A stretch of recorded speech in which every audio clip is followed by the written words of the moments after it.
Welcome back to another technical deep dive here in the debug zone. Today, we're tackling a big question and breaking it down with insights from other users. Hopefully, this clears up some misconceptions and helps you get the answer you need. So buckle up, stay a little curious, and let's jump right in.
And that's a wrap.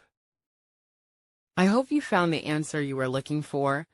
If you did, take a second to hit that subscribe button. It really helps out. And let me know in the comments which solution worked best for you.